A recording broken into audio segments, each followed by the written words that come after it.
Today I'll be talking about intervertebral disc disease, or IVDD, and how we can optimize the quality of life for pets living with this condition.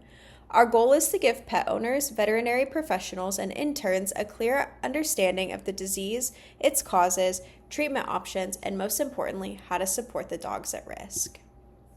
We aim to provide guidance on IVDD care and recovery, support ongoing research for better treatments, and help both veterinarians and owners improve a dog's overall well-being. So what exactly is IVDD?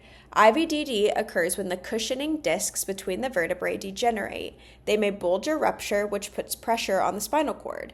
This can cause pain, nerve damage, or even paralysis.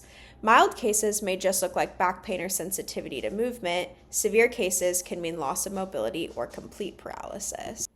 Let's look briefly at the physiology behind this.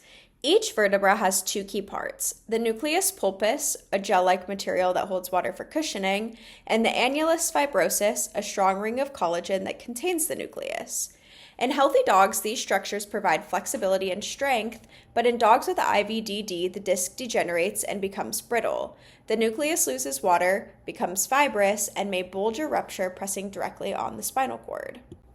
Over time, with aging and genetic predisposition, these changes accelerate. In some breeds, a mutation in the FGF4 gene actually speeds up the disc degeneration and premature calcification.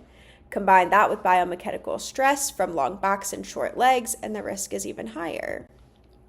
Genetics play a huge role in IVDD. One of the most important discoveries is the role of the FGF4 gene mutation, which could be found on chromosomes CFA18 and CFA12. These mutations are strongly linked to premature disc degeneration.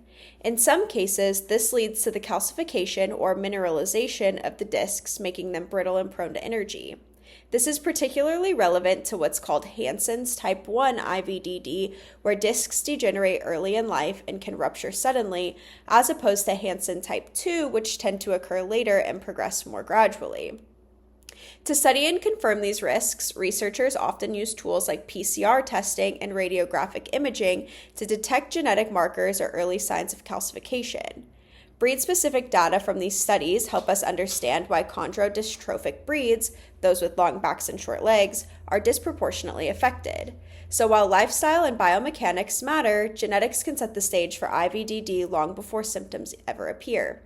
That's why combining genetic screening with preventative care is so powerful for at-risk breeds.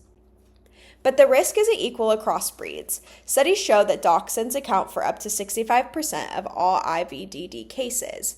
French bulldogs, corgis, and beagles also rank much higher than average. Radiographic studies even show early calcification in dachshunds as young as 2 years old. This tells us two things. Early detection matters, and knowing a dog's breed-specific risk is key for prevention. So what does IVDD look like in practice? Well, mild signs includes reluctance to jump, sensitivity when touched along the spine, or a wobbly gait.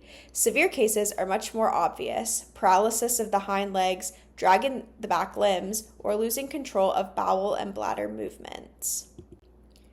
Now, the good news is that prevention can reduce risk and severity. Evidence suggests a few key things make a big difference. First, minimizing your dog's use of stairs, preventing them from jumping off furniture, avoiding high-impact activities like jumping or catching toys, and, in some cases, using genetic testing to predict a dog's risk early. Small changes at home can go a long way toward keeping your dog's spine safe. When it comes to treatment, severity matters. Mild cases are often managed with restricted activity, pain medication, or sometimes muscle relaxers. Severe cases, however, may require surgery to remove bone and disc material pressing on the spinal cord. This kind of intervention can be life-changing, but it's also costly and invasive, which is why prevention and early detection are so important. Excitingly, research is advancing. For example, Texas A&M is working on enzyme injections that can dissolve core components of damaged discs, offering a non-invasive and more affordable alternative to surgery. At Cornell University, regenerative therapies are being tested using stem cells derived from fat or bone marrow. These could eventually help not only with IVDD, but other musculoskeletal and nervous system diseases in dogs. So what can we do right now? Veterinarians should prescribe pain medication when needed, recommend restricted activity, and consider surgery in severe cases. Pet owners can support recovery at home by limiting jumping and rough play, consulting their vet if symptoms worsen, and adapt their home with ramps, raised food bowls, and rugs for traction.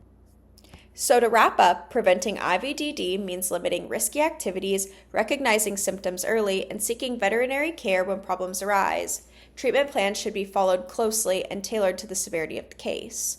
My call to action is this. For pet owners, know your dog's risk, especially if you own a high-risk breed, and watch for warning signs. Veterinarians, make IVDD risk checks part of your routine exam and educate owners on early detection. Finally, remember that early detection is everything. Prevention awareness and timely treatment can dramatically improve a dog's quality of life. Thank you.